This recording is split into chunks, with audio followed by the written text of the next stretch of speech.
Have you ever felt the crushing weight of existential dread, a sense that life is inherently absurd and without meaning? What if confronting that very absurdity and choosing to live fully despite it is the most profound act of rebellion and hope? This story will challenge you to find your own purpose in a world that often seems indifferent. Sisyphus's Resolute Ascent. There was once a king, a clever and defiant man named Sisyphus, who dared to cheat death not once but twice. For his hubris, for his audacious defiance of the gods, he was condemned to an eternal punishment, to roll a massive boulder up a steep hill, only for it to roll back down just as it reached the summit, forcing him to begin his fruitless labor anew for all eternity. His was a fate designed to break the spirit, to inflict the ultimate despair through endless, meaningless repetition. He was a prisoner of his task, bound to an absurd, solitary struggle against an unyielding force. Imagine the first ascent, fueled by shock, by anger, by a desperate hope that this might somehow be a test, a temporary torment. The sheer physical exertion, the sweat stinging his eyes, the muscles burning, all for a goal that evaporated the moment it was within grasp. And then the descent, not of the stone, but of Sisyphus himself, walking back down the hill, his gaze fixed on the boulder at the bottom, a heavy silence punctuated only by his own ragged breaths and the mocking stillness of the landscape. Each return to the base was a crushing reminder of his futile existence, a testament to the gods' cruel ingenuity.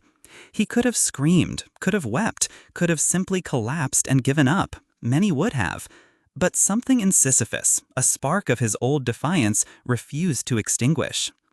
Days blurred into weeks, weeks into centuries. The pain became a constant companion, the monotony a suffocating blanket. He learned the contours of the rock, the precise angles of the hill, the exact moment the stone would inevitably slip from his grasp. He knew every loose pebble, every treacherous patch of earth. There was no hope of escape, no chance of reprieve. This was his existence, unchangeable, infinite. It was in this utter lack of external hope, in this absolute confrontation with the absurd, that a profound shift began to occur within him. He stopped looking for an end to his task, for a divine pardon, or for the stone to magically stay put. He began to look at the task itself. He learned to master his body, his movements becoming fluid, efficient, almost graceful. Each push, each strain became a deliberate act. He found small victories in the precision of his efforts, in the fleeting moments where the stone seemed to obey his will, however briefly. He found a strange kind of peace in the rhythm of his labor, in the pure, unadorned physical exertion. The moments when the stone rolled back down the hill, signaling the fresh start of his torment, were no longer moments of utter defeat, but moments of brief respite, a silent declaration that he had completed one cycle and was ready for the next.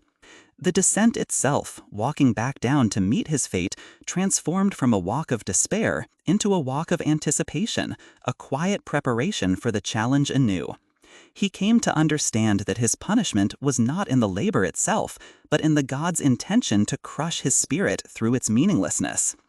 But Sisyphus, in his defiant spirit, chose to give it meaning. He infused each push, each strained breath with the essence of his will. He realized that the gods had condemned him to endless labor, but they could not condemn him to endless despair.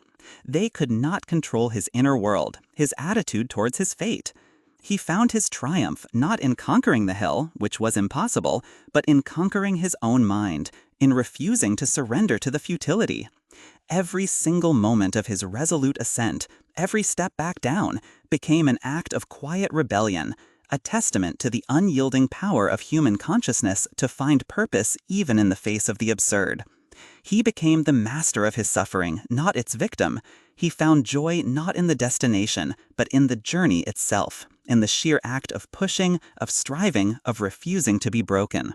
His burden was his, and in carrying it with unwavering will, he transcended it.